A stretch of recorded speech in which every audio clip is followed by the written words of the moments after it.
Hey everyone, welcome back to the Break Vape podcast, episode number 42. I am your host, Tami Ernst. It is so fun to see you guys listening in from all over the world to get helpful tips and tricks on how to quit vaping for good.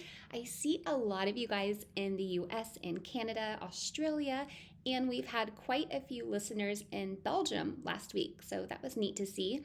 Here in the States, it is back to school time, and vaping is a huge problem on school campuses.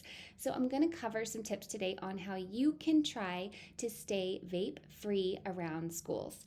Now, on a larger level, if you are able to reach out and perhaps even influence your organization to crack down on vaping, make sure you do this strongly and consistently until it is enforced. Vaping has gotten so prevalent in schools around where I am that some students aren't allowed to use the restroom anymore. Instead, they have to have scheduled bathroom breaks where a teacher stands outside of the door in the hallway, and each student has to go in the bathroom in small groups at a time and then come right out. And I'm sure there is a better use for teachers' time, so we need to get creative. And this seems really unfair to the rest of the students who don't vape and throughout the day perhaps need to use the restroom for personal reasons. So cracking down on vaping will help the entire student body and not just our fellow vapers. Now, if you have ever vaped before or you're trying to quit, school restrooms, buses, locker rooms, etc. can be tricky places to navigate. So I have two strategies that you can use if you're trying to avoid vaping and are being faced with peer pressure to either try it for the first time or to keep doing it.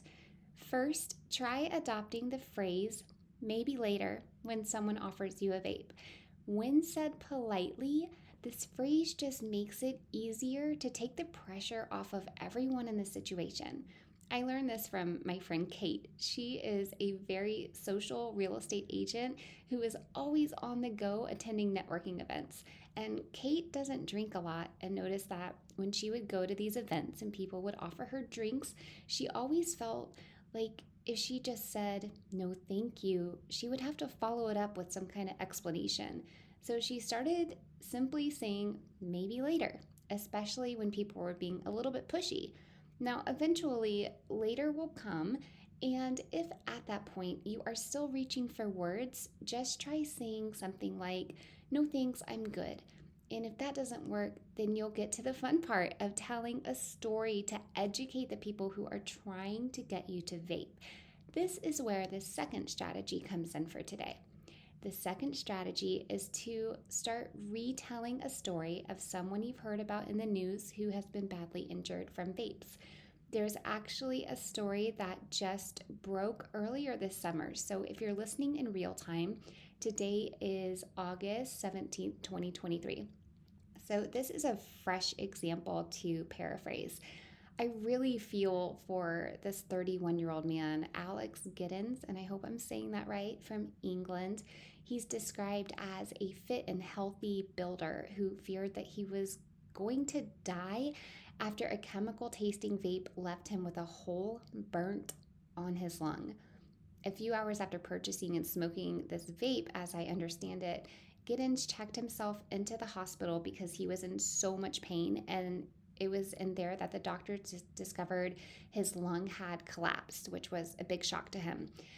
And a medical team reinflated his lung in one surgery, but that didn't work.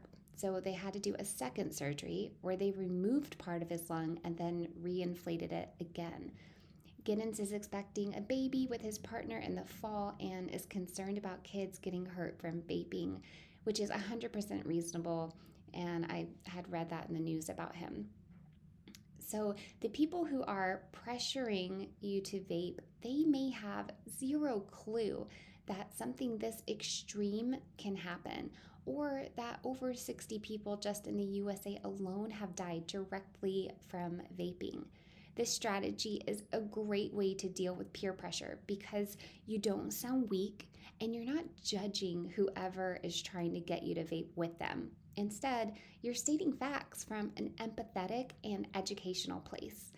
It's that easy. If someone is pressuring you to vape, say, maybe later, And if they don't stop, just say, hey, I would really love to, but I just saw this article in the news. This guy had part of his lung removed, and I'm just as human as he is.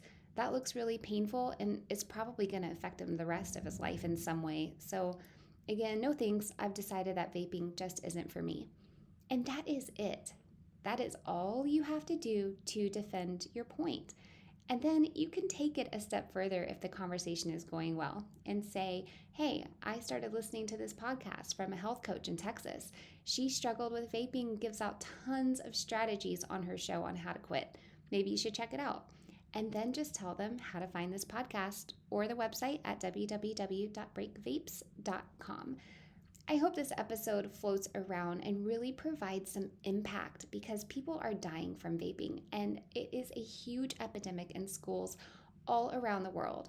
We'll definitely touch more on these issues in later episodes, but for today, I want you to think of some ideas that you can present to your local schools on how to crack down on vaping. One of my favorite ideas is always about spreading awareness and education. So perhaps we post QR codes in the bathrooms that have a link to this show and take people to the podcast. That's just one of my many, many ideas on how to spread the skills around quitting, because it does take skill, as we talk about so often. If we go into trying to quit just white knuckling it, we crash and burn so many times. So we've got to know the skills. So what are your ideas? Get creative and send me an email at www.breakvapes.com if you want to go through the website. Or you can email me directly at hello@breakvapes.com. That's hello@breakvapes.com. I would love to hear your ideas and see what you guys come up with. You guys have a fun and safe time as back to school starts up, and I will see you next week. That's all for now. Thanks for listening.